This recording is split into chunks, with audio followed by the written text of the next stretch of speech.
au-delà de ces grandes intentions, afficher nouvelle illustration sur le terrain ce matin des enjeux du changement climatique. 5 jours, 5 continents, c'est la suite aujourd'hui et on prend la direction des États-Unis. Bonjour Xavier Yvon. Bonjour à tous. Vous vous êtes rendu à Yellowstone, dans le nord-ouest du pays. C'est le plus vieux parc naturel de la planète, classé patrimoine mondial de l'UNESCO. D'abord Xavier, faites-nous rêver un petit peu ce matin. Ça ressemble à quoi Yellowstone ?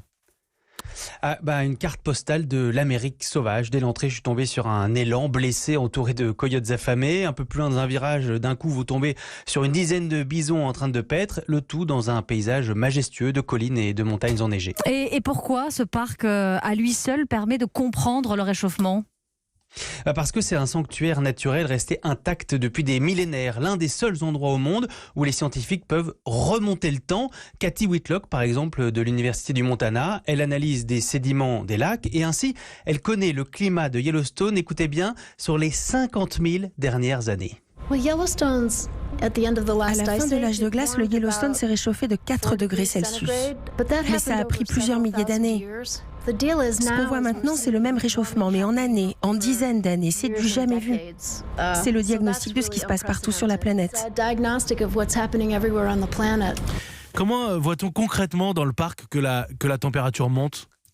Alors, pour voir ça, il faut embarquer dans la voiture de Nathan Varley, qui est guide pour touristes. Alors, des lacs asséchés, des espèces d'oiseaux disparus, des arbres qui ne poussent plus. Nathan ne manque pas d'exemples. Son ami biologiste Mike Tersek, lui, montre une vaste étendue jaune. Ce sont des plantes invasives qui prolifèrent à la chaleur. C'est très inquiétant. Si cette herbe envahit la partie nord que nous venons de traverser, là où les animaux vivent l'hiver, ça ferait beaucoup de dégâts dans l'écosystème. Une végétation moins nourrissante, ça veut dire moins d'élan et autres herbivores, donc moins de prédateurs comme les loups, ça fera un effet domino. Et cet effet domino, Xavier, il est déjà visible ? Ah oui, il suffit de lever les yeux à 3000 mètres d'altitude. Il y a là une forêt qui a presque entièrement été détruite. Avec le réchauffement, des insectes tueurs d'arbres ont survécu à l'hiver et ils ont pu s'attaquer aux pins à écorce blanche, des arbres que Jesse Morgan étudie depuis des années. Vous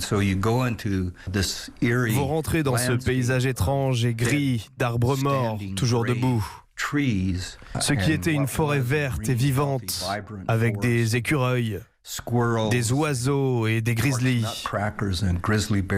est devenu calme comme un cimetière, une forêt fantôme. Cette forêt donc ne nourrit plus la faune, mais surtout, elle ne fait plus d'ombre. Et ça n'a l'air de rien, mais c'était essentiel pour conserver la neige tout au long de l'année. Désormais, elles font plus vite au printemps. Or, la neige, c'est le réservoir d'eau de la région, notamment pour irriguer les champs. C'est ça l'effet papillon du réchauffement climatique. Oui, le cercle vicieux du réchauffement climatique. Xavier Yvon à Yellowstone pour Europe 1. Merci.